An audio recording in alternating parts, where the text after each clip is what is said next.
Nak Naura, silahkan masuk. Monggo, monggo. Assalamualaikum. Waalaikumsalam, silakan.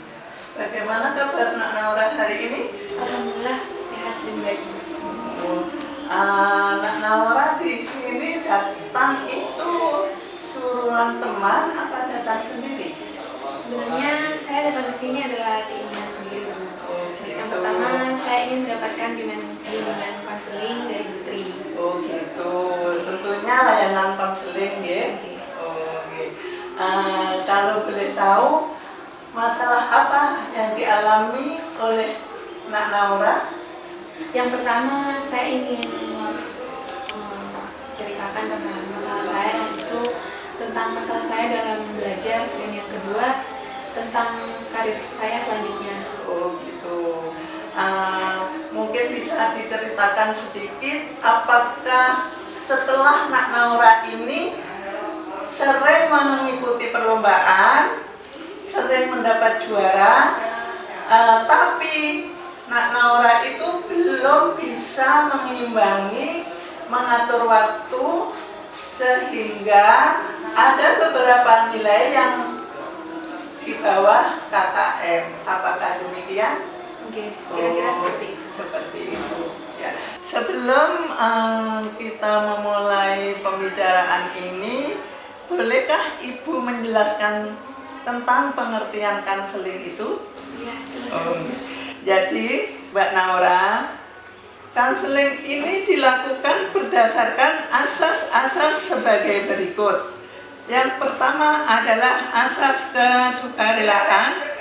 Artinya, Anda minta layanan konseling berdasarkan keinginan hati Anda, tidak dipaksa oleh pihak lain, misalnya oleh guru Anda. Yang kedua adalah asas kerahasiaan. Artinya, semua informasi tentang diri Mbak Naura dijamin kerahasiaannya. Oleh karena itu, Mbak Naura jangan ragu. Yang ketiga, asas kegiatan. Artinya selama Anda mengikuti konseling, sebenarnya Anda melakukan serangkaian kegiatan agar Anda lebih mampu memahami kesulitan Anda. Dan sekaligus Anda akan belajar memecahkan kesulitan-kesulitan yang Anda alami.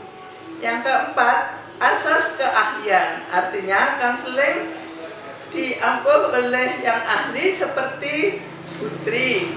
Kiranya apa bisa mengerti Mbak Naura? Saya mengerti. Oh begitu. Jadi setelah kita kemarinnya itu diskusi panjang mengenai kesulitan Mbak Naura tentang belajar, tentunya Putri ingin tahu itu materi apa, mapel apa yang dialami Mbak Naura sehingga mendapatkan nilai di bawah KKM. Permasalahan belajar saya di sini adalah saya dimarahi oleh orang tua saya, Bu, karena nilai di kelas saya tentang pelajaran itu menurun. Jadi saya sedang berusaha dan mencari jalan gimana caranya saya harus merubah cara belajar saya. Atas kejadian itu, misalnya Bapak dan Ibu Naura itu memarahi Naura, apakah Naura itu tersinggung? Bisa kamu ingat-ingat lagi kejadian kamu sehingga membuat kamu itu malas belajar? Sebenarnya ada beberapa kendala, Bu, karena saya jarang masuk kelas untuk mengikuti latihan untuk lomba yang akan saya ikuti. Iya. Jadi saya sering tertinggal pelajaran di kelas. Untuk menutupi kekurangan-kekurangan agar nilai rapot Nak Naura itu semuanya berada di atas KKM. Langkah apa yang Anda lakukan? Mungkin di malam hari saya bisa menambah waktu belajar saya, Bu, dan menyusun tugas-tugas yang saya tidak ikuti sebelumnya. Seperti itu. Apakah bisa melakukan, karena Nak Naura ini kan ada di pondok pesantren, sedangkan jadwal kegiatan di pondok pesantren juga padat dan ditambahi Nak Naura latihan-latihan ikut lomba seperti itu. Apakah kemungkinan bisa mengatur waktu? Sebenarnya saya mengalami kesulitan dalam mengatur waktu itu. Seperti itu. Baiklah. Apakah Ibu boleh menyarankan?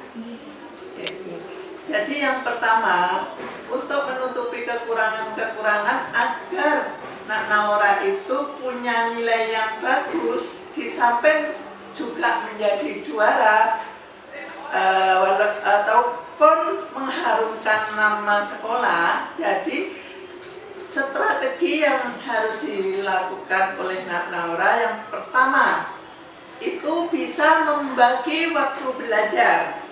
Yang kedua, seandainya ada materi yang belum paham di salah satu guru, itu bisa Nak Naura belajar di luar jam pelajaran. Misalnya pulang sekolah itu Nak Naura minta tambahan belajar atau istilahnya les seperti itu ya. Jadi itu adalah dua strategi yang bisa dilakukan agar Nak Naura bisa menutupi kekurangan-kekurangan nilai yang diharapkan seperti itu. Baik Bu Tri, saya setuju sekali dengan saran dari Bu Tri. Semoga selanjutnya saya bisa melaksanakan saran-saran dari Bu Tri.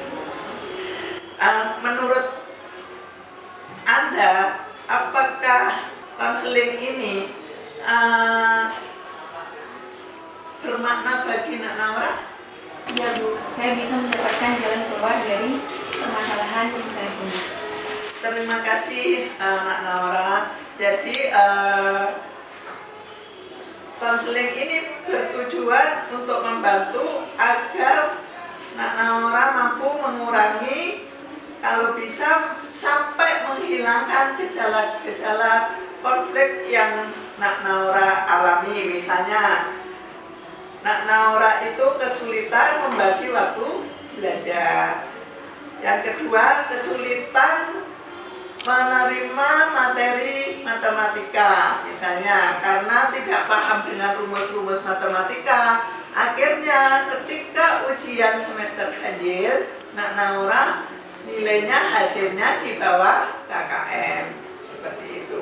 Jadi kalau Nak Naura tidak bisa membagi waktu, maka yang terjadi adalah bisa dikatakan Nak Naura itu malas belajar.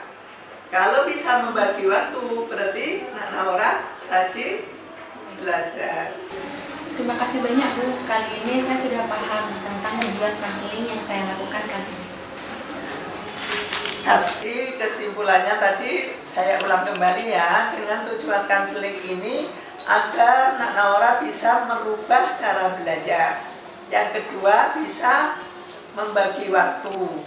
Yang ketiga, bisa konsultasi kepada guru-guru mapel yang dianggap Nak Naura itu kurang memahami dalam mapel tersebut.